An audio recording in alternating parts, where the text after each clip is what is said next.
My name is Clara. I am a 25-year-old manager at the passport office, accustomed to handling crises, though none so personal as the one unfolding before me now. Our new home is almost ready, Andrew blurts out, breaking the silence with words that clang like dropped silverware. He seems to anticipate my confusion and hastens to add, "It's big enough for all of us, Clara. You'll love it."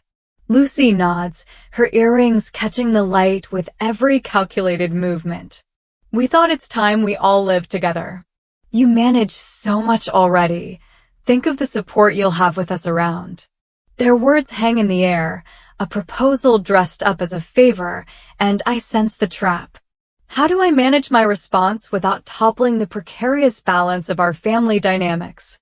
Beside me, the windows reveal the creeping twilight, shadows stretching across the lawn as if to snatch at the fading light. "I appreciate your thoughts," I start, measuring my tone, careful not to let the sudden tightness in my chest color my words. "But you know, my job requires a certain level of independence and space for decompression." Lucy's eyes narrow just slightly, her smile stiffening as she processes my diplomatic refusal. "Oh, but darling," she begins, her voice a syrupy concoction of feigned concern and barely masked insistence. "Think of poor Tom. Andrew's brother, Tom, 20, who's had his struggles and could benefit from having you close by. Tom, who relies heavily on me for emotional support, who often looks to me as a beacon in his fog of confusion and distress, now being used as a pawn in this neatly laid plan. My heart aches for him, yet resentment simmers beneath the surface at the manipulation so artfully played." The conversation lingers, a dance around my objections, their arguments growing in fervor as the evening wears on. I find myself retreating behind my mental barricades, preparing for the siege I know is coming. As they outline their vision of our shared future, I plot my escape from a scenario I never agreed to enter. The battle lines are drawn, not with loud declarations, but with whispered promises and veiled threats, each one a thread in the web meant to bind me to their will. I feel a cool resolve settling over me as dinner concludes. This is not just a dispute over living arrangements. This is a struggle for autonomy, a fight to preserve the sanctity of my personal space and peace. And as they retire to the living room, their voices a murmur of assumed victory, I stay behind to clear the plates, my thoughts as sharp and dangerous as the shards of my shattered expectations. Tonight, I resolve that I will not be moved, not by guilt, not by coercion. I am Clara, and this is where I make my stand. As the days slip into weeks, the atmosphere in our home grows increasingly stifling, transformed from a sanctuary into a silent battleground. The news of the shared living arrangement festers like a wound left unattended, poisoning every interaction with subtle jabs and overt criticisms. Andrew, ever the passive observer, seems content to let his mother orchestrate the dynamics, retreating behind a facade of obliviousness that only fuels my frustration. One chilly morning, the air crisp with the promise of autumn, the situation escalates unexpectedly. Lucy, with her calculated charm, corners me in the kitchen, her voice a low hum as she spreads her web of guilt and manipulation. "Clara, you do understand why this is necessary, don't you? For family? For Tom." Her words, meant to soothe, grate against my resolve like sandpaper. Tom, a delicate soul of 20 years, is the unwitting weapon in her arsenal.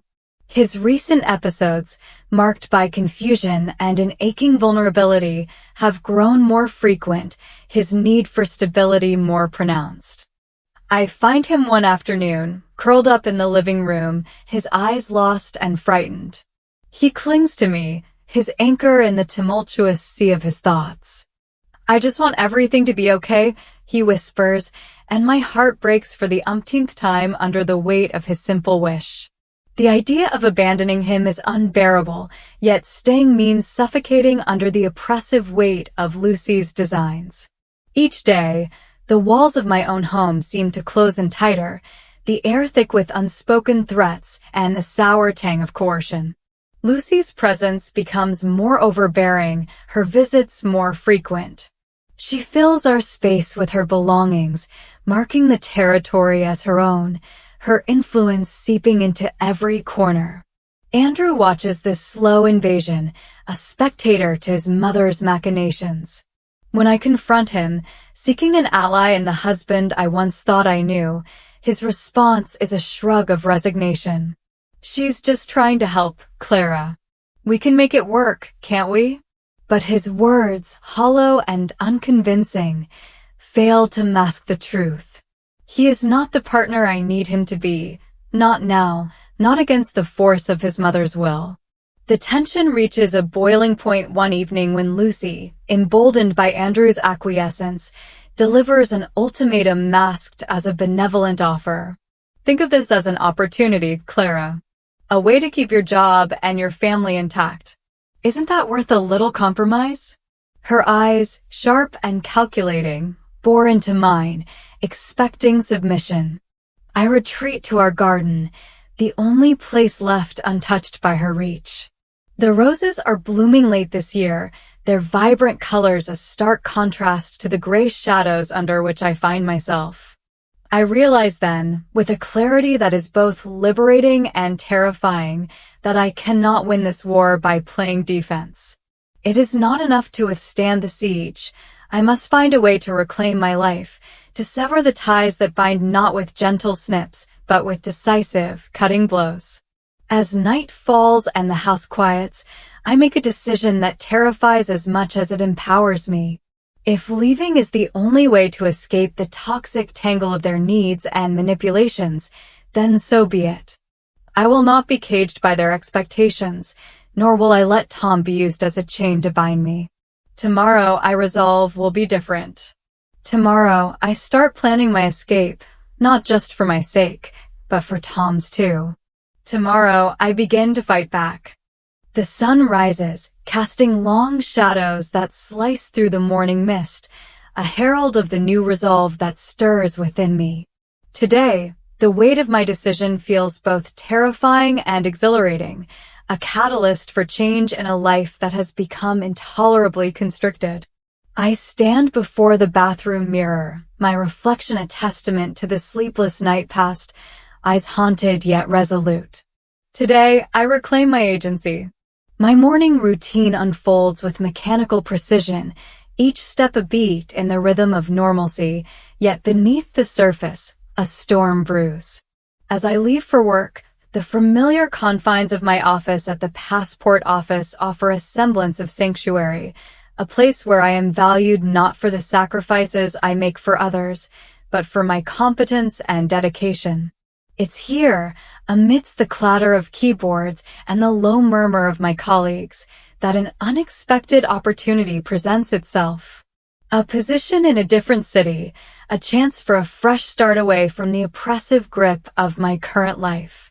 My heart races as I read the email detailing the offer, a lifeline thrown in the darkest of times. The decision to accept is swift, fueled by a mixture of desperation and clarity. But with the decision comes the daunting reality of the confrontation that must follow. The thought of informing Andrew and facing Lucy's inevitable wrath sends a shiver down my spine. Yet, the alternative, continued subjugation under their rule, is unthinkable. Returning home feels like entering a battlefield, the air thick with tension that tugs at the edges of my resolve. Dinner passes in oppressive silence, the clinking of cutlery on china the only conversation. Finally, as Andrew retires to the living room and Lucy prepares her evening tea, I muster the courage to speak. "Andrew," I begin, my voice steady despite the pounding of my heart.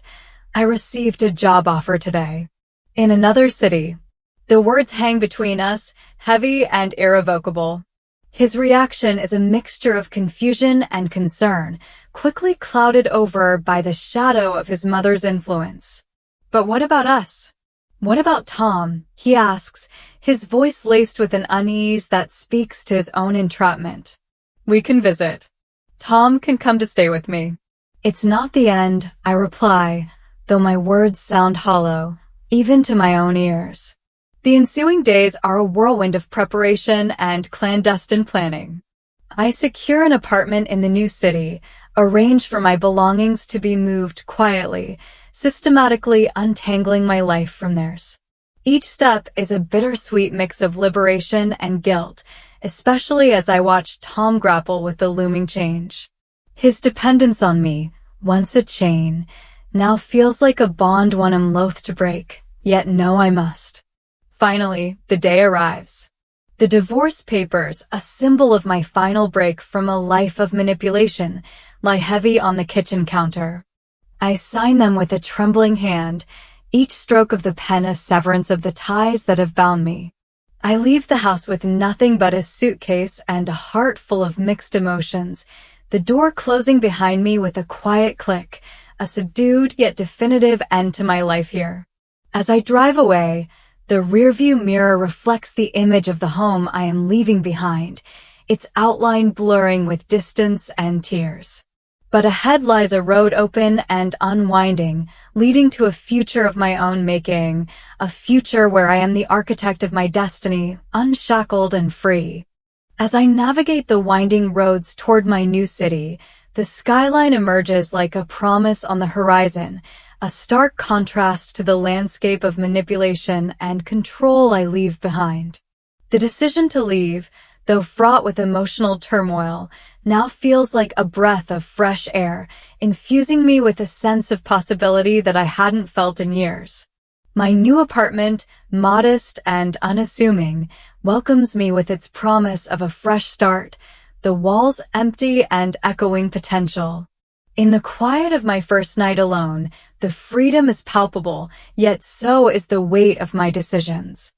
I lie awake, the shadows cast by streetlights dancing across the ceiling, reflecting the tumult of my thoughts.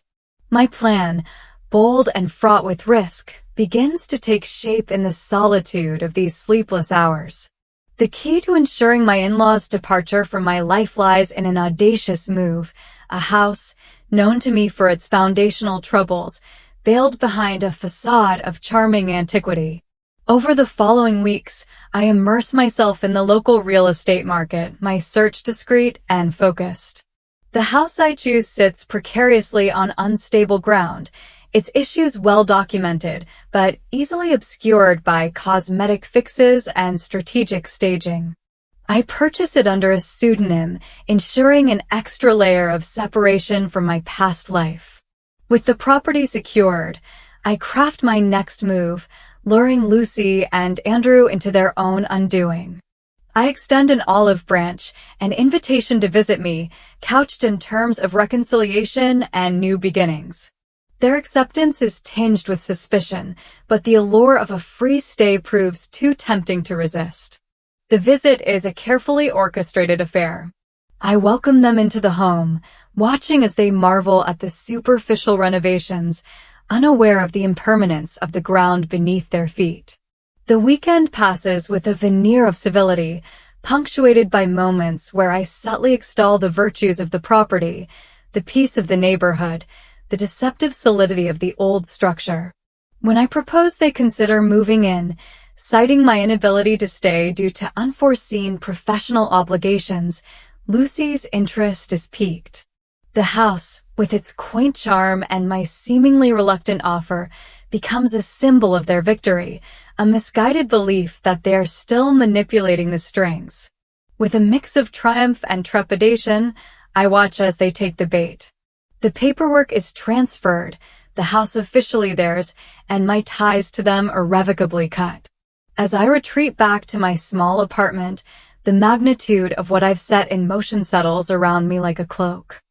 I've turned their tactics against them, using their greed and overconfidence to craft my escape. But freedom comes with its own set of challenges. The guilt of using deception, a tool I despised in them, weighs heavily on me. Yet, as I ponder the path ahead, the resolve firms within me. This act, while drastic, was necessary, a measure of protection not just for myself, but for reclaiming the life I was meant to lead, free from the shadows of their influence. As I lay in my bed, the city sounds a distant hum, the truth of my actions settles within me. I've navigated the treacherous waters they stirred, using their own currents to carry me to safety. Now, ahead lies a journey of rebuilding, not just my surroundings, but my inner world, repairing the fractures, nurturing the growth, and stepping into the light of my own dawn. The autumn leaves drift past my window in a slow, melancholic dance, their colors a vivid reminder of the season's change. This shift mirrors my own transformation, from a pawn in a manipulative game to the master of my own fate. I watch from the safety of my apartment, now a fortress of solitude and planning. With Lucy and Andrew securely tucked away in their new, precarious abode, my next move unfolds with the precision of a chess grandmaster placing her pieces for the final checkmate. I've spent weeks gathering the evidence necessary for my confrontation. Each document, each recording, meticulously collected and archived, not just for my own sake, but as a shield and sword against any backlash. The house, now beginning to reveal its flawed foundation, serves as the physical metaphor for the shaky ground upon which Lucy and Andrew's deceitful lives have been built. As I prepare for the imminent meeting, my mind rehearses each scenario. The potential outrage, the denial, the possibility of legal threats, all anticipated and countered in the fortress of my mind. The setting for this reckoning is a nondescript hotel room, chosen for its neutrality. The room's bland walls and impersonal decor are a stark contrast to the charged atmosphere that will soon fill it. The day arrives with a heavy overcast, the clouds as somber as my mood. Lucy and Andrew, summoned under the pretense of discussing urgent family matters, arrive punctually, their expressions a mix of curiosity and wariness. I greet them with a calmness that belies the storm brewing beneath the surface. "Thank you for coming," I begin, my voice steady and clear. "There are some things we need to address, about the house and about the past." Lucy's eyes narrow slightly, sensing the shift in power, while Andrew fidgets, a visible manifestation of his discomfort. I lay out the documents, the recordings, evidence of their manipulations, their abuses, and the legal ramifications of their actions. Each piece lands like a blow, stripping away their veneer of innocence and entitlement. Lucy, ever the matriarch, attempts to bluster her way through, her words a mix of denials and accusations. "This is ridiculous, Clara. You're being dramatic and ungrateful." But I am prepared. My response is rehearsed yet sincere. "It's not about gratitude, Lucy. It's about respect and legality. You've crossed lines that should never have been crossed." Andrew, caught between his allegiance to his mother and the undeniable truth before him, remains silent, his inaction a damning testament to his character. The meeting reaches its crescendo as I reveal the final piece of evidence, a detailed report from an engineer confirming the house's instability, a metaphor too poignant to be ignored. Their future, like the house, stands on precarious ground. "You have a choice," I tell them, my tone resolute. "You can accept responsibility and make amends, or you can face the consequences legally and socially." As they leave the hotel, the weight of their choices heavy upon them, I remain seated, drained yet vindicated. The battle, fought not with swords, but with truth and cunning, has been won. But it is a victory tempered by the knowledge of the necessity of such warfare. In the solitude that follows, I reflect on the journey that has led me here.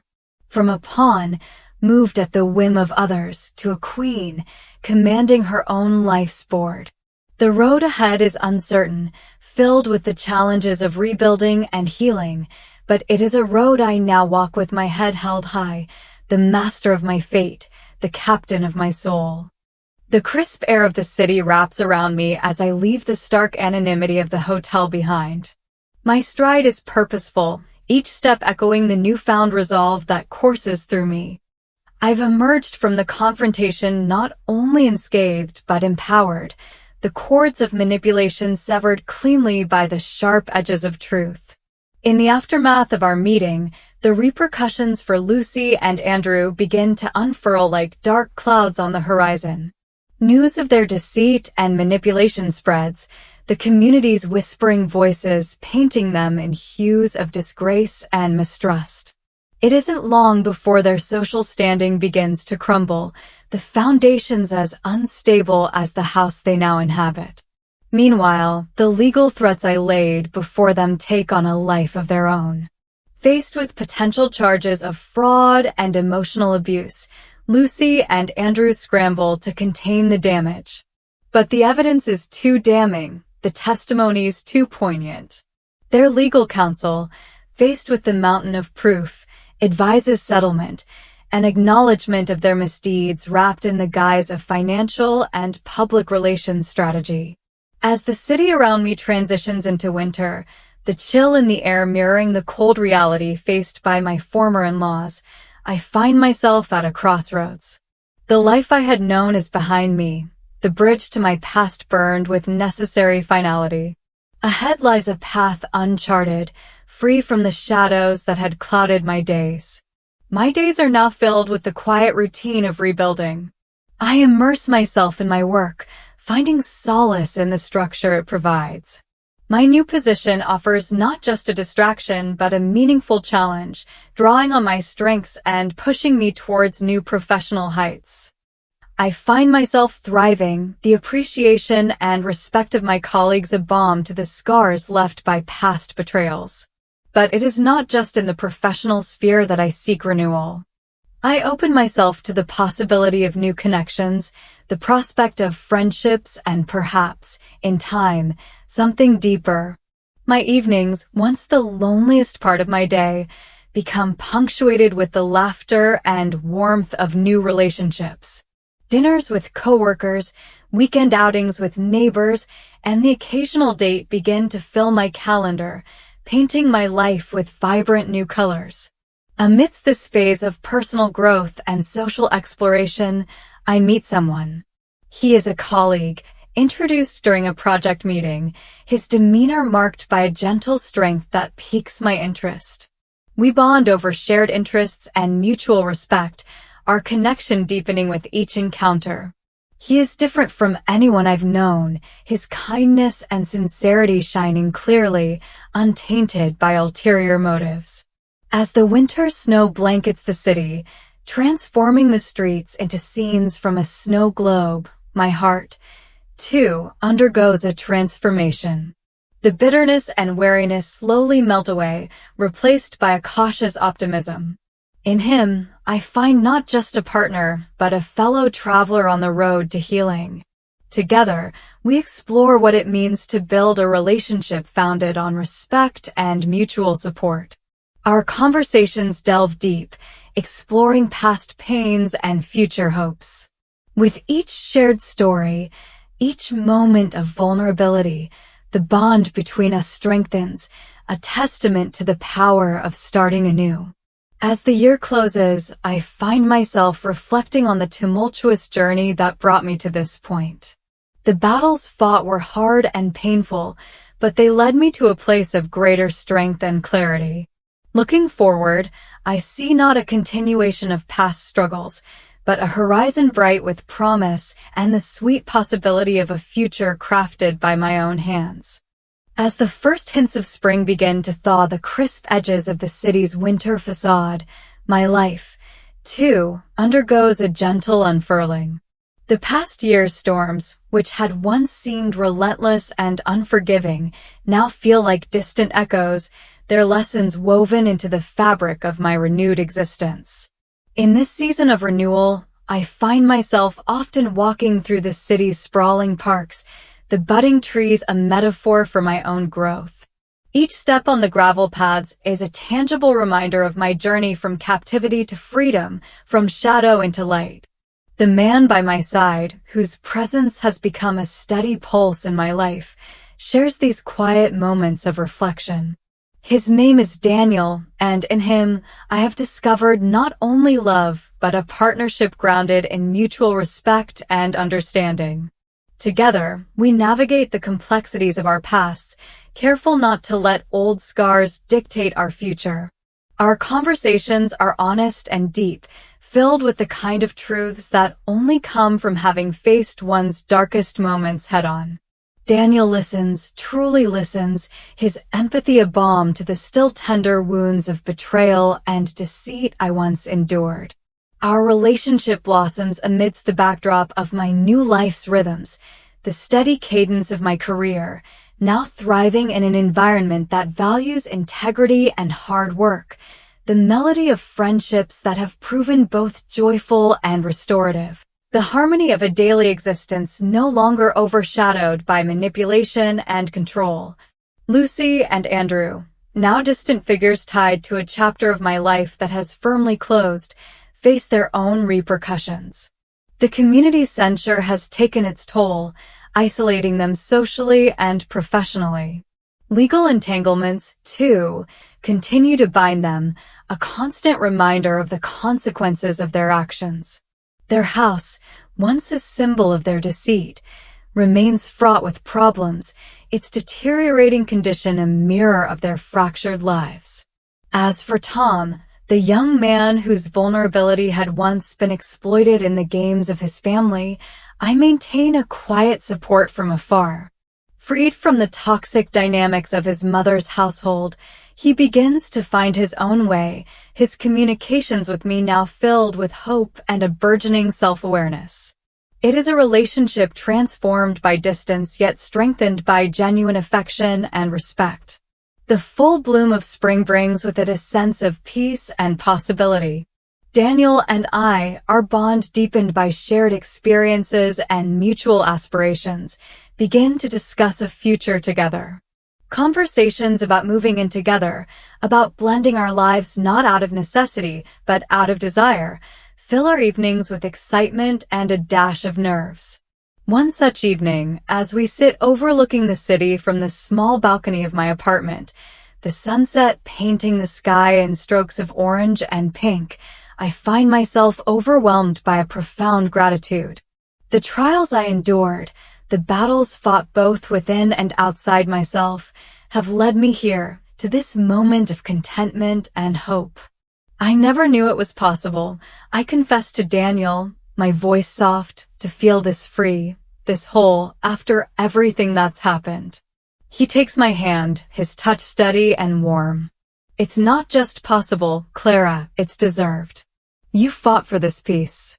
Now, it's time to live it. And as we sit there, the city lights flickering to life below us, I realize that he is right. My past, with all its pain and struggle, has not defined me but refined me. Looking forward, I am no longer just a survivor of manipulation and deceit. I am a creator of my destiny, a woman reborn in the crucible of her own strength and resilience. As the chapter of spring closes and the promise of summer beckons, I step forward into my future, a future not free from challenges, but one rich with the potential for growth, love, and continued healing. It is a future I embrace with open arms and an open heart, ready for whatever joys and trials it may bring.